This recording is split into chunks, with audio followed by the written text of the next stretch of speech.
Hello प्यारे बच्चों, welcome back. जहां आज बात करेंगे इंपॉर्टेंट क्वेश्चंस साइंस के लिए। तो ये जो सीरीज है ये बहुत हेल्पफुल होने वाली है आपके बोर्ड्स के लिए, क्योंकि बोर्ड्स को जो आपने पढ़ना है वो पढ़ चुके हैं, बट उसमें से इंपॉर्टेंट क्वेश्चंस पता होना, साथ के साथ उनकी तैयारी करना, रिकैप भी तो हो जाता है ना, इसके अंदर सब कुछ याद आ जाता है हमने क्या पढ़ा, कैसे पढ़ा और कौन सा क्वेश्चन हमारे लिए ज्यादा यूजफुल होने वाला है। तो ये सीरीज बहुत बहुत इंपॉर्टेंट है। चलिए स्टार्ट करते हैं विदाउट डिलेइंग। जो नए हैं वो सब्सक्राइब कर लो और लाइक कर देना, ज्यादा से ज्यादा शेयर कर देना। चलिए फर्स्ट क्वेश्चन की ओर मूव करते हैं। तो फर्स्ट क्वेश्चन हमारे सामने है, why is respiration considered as an exothermic reaction. Exothermic reaction बच्चों वो होती है जिसमें हीट रिलीज होती है या हीट निकलती है। इसको याद रखने का तरीका, बच्चे बहुत कंफ्यूज होते हैं। तो एक्सो को एग्जिट से याद रखिए। एग्जिट क्या होता है? बाहर निकलना। तो हीट रिलीज जिसमें होती है वो एक्सोथर्मिक होती है। तो रेस्पिरेशन एक्सोथर्मिक कैसे हुई? उसमें हीट रिलीज होती है इसलिए वो एक्सोथर्मिक है। बट कैसे? जो हमारे फूड पार्टिकल्स है उसमें जो कार्बोहाइड्रेट्स होते हैं वो ब्रोकन डाउन हो जाते हैं ग्लूकोज में।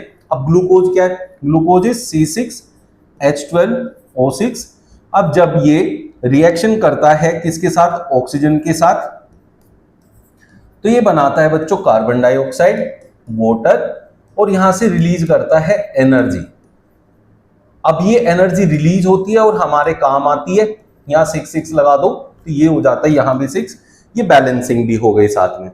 तो ये एनर्जी रिलीज हो रही है, तो जब इसमें जो ग्लूकोज है वो ऑक्सीडाइज होता है तो एनर्जी रिलीज करता है, इसलिए ये कहलाता है आपका exothermic reaction. I hope clear हो गया होगा। किसी को कोई भी डाउट होगा तो कमेंट कर सकते हैं कमेंट बॉक्स में। अब magnesium ribbon is burned in oxygen. Magnesium ribbon मतलब मैग्नीशियम की रिएक्शन करनी है बच्चों आप लोगों ने। बर्न्ड इन ऑक्सीजन मींस ऑक्सीजन के साथ रिएक्शन करना है। इससे हमें क्या मिलता है बच्चों? Magnesium oxide. बैलेंसिंग करें तो ओके 2 है, 2 करने तो यहां भी 2 कर देते हैं। ठीक है, मैग्नीशियम ऑक्साइड मिल गया। To give a white compound X, तो इट मींस ये X मैग्नीशियम ऑक्साइड है, accompanied by emission of light. Write a balanced chemical equation when X is dissolved in water. X क्या है? ये मैग्नीशियम ऑक्साइड। अब वो कह रहा है when it is dissolved in water आपको क्या मिलेगा? तो आपको मिलेगा बच्चों MgOH का होल ट्वाइस, जिसे कहते हैं मैग्नीशियम हाइड्रोक्साइड। अब ये कैसे मिलता है समझना बात को।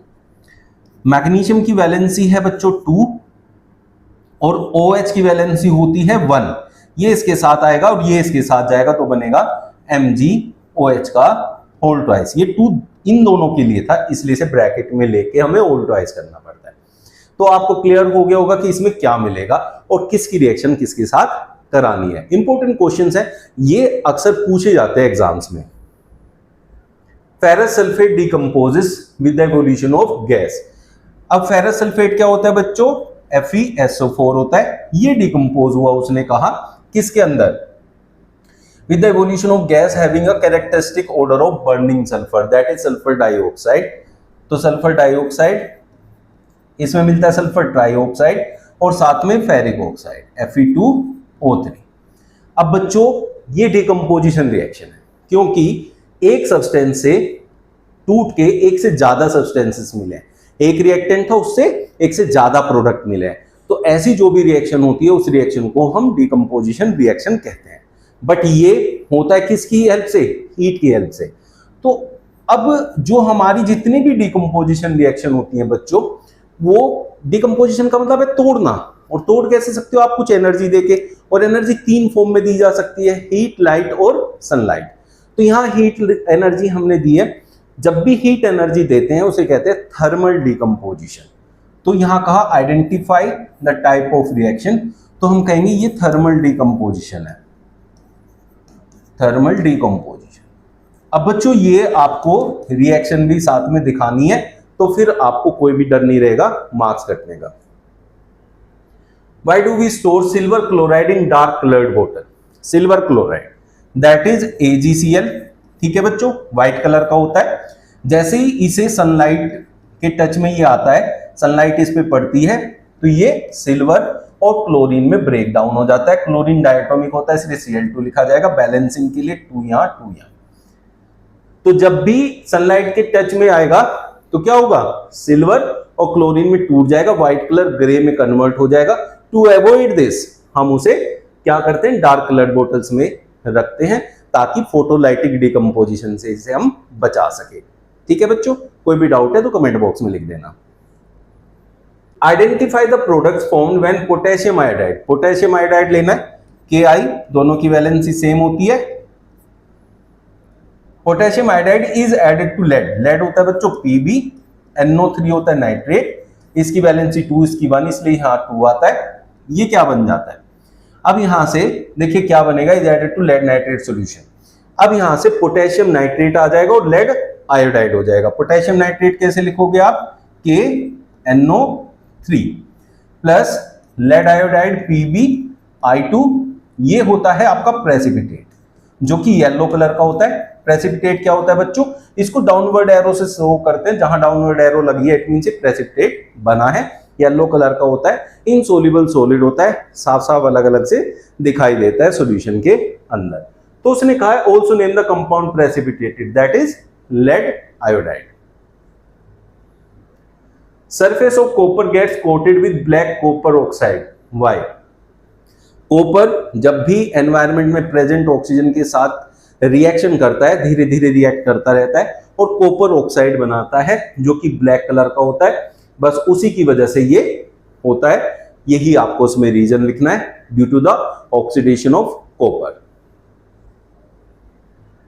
Indicate the oxidising and reducing agent. Oxidising क्या होता है, दो चीजें याद रखनी है, एडिंग ऑफ ऑक्सीजन। ऑक्सीडाइजिंग क्या होता है, ऑक्सीडेशन मतलब adding of oxygen, simple adding of oxygen.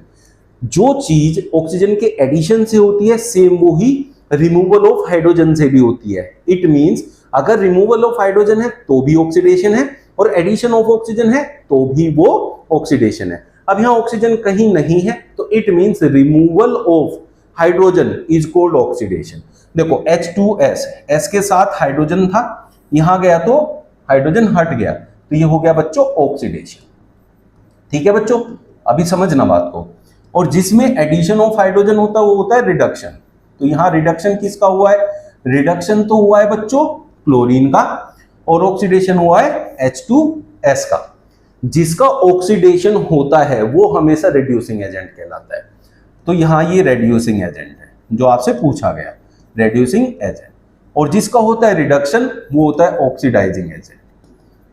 ठीक है, ये तो हो गया याद रखने का तरीका, बट बात को समझो भाई, इसका ऑक्सीडेशन हुआ किसकी वजह से हुआ, इसकी वजह से, क्योंकि इसने इससे हाइड्रोजन ले लिया। तो जिसकी वजह से कोई काम होता है वो एजेंट होता है। लाइक हम कोई पॉलिसी खरीदते हैं तो LIC वाला आता है, उसकी वजह से हमारा जो है इंश्योरेंस होता है, तो वो क्या कहलाता है, इंश्योरेंस एजेंट। तो इसी टाइप से जो इसका ऑक्सीडेशन करा रहा है, ठीक है, जो इसका ऑक्सीडेशन करा रहा है वही ऑक्सीडाइजिंग एजेंट होगा और ये रिड्यूसिंग एजेंट हो जाएगा क्योंकि ये उसको रिड्यूस कर रहा है। तो आपको क्लियर हो गया। ऐसे क्वेश्चन में आपको सिंपली देखना है कौन हो, किसका ऑक्सीडेशन हो रहा है, किसका रिडक्शन, उसके अपोजिट वो ऑक्सीडाइजिंग और रिड्यूसिंग एजेंट होंगे। आई होप आज का सेशन बहुत आपको इंपॉर्टेंट रहेगा और बहुत काम आएगा और समझ में भी अच्छे से आ गया होगा। फिर भी किसी को कोई डाउट रहेगा तो कमेंट बॉक्स में लिख सकते हैं, नेक्स्ट क्लास में आपका डाउट इंक्लूड करेंगे। जाने से पहले वीडियो को लाइक कर देना और चैनल सब्सक्राइब कर देना अगर आप नए हैं तो। Thank you.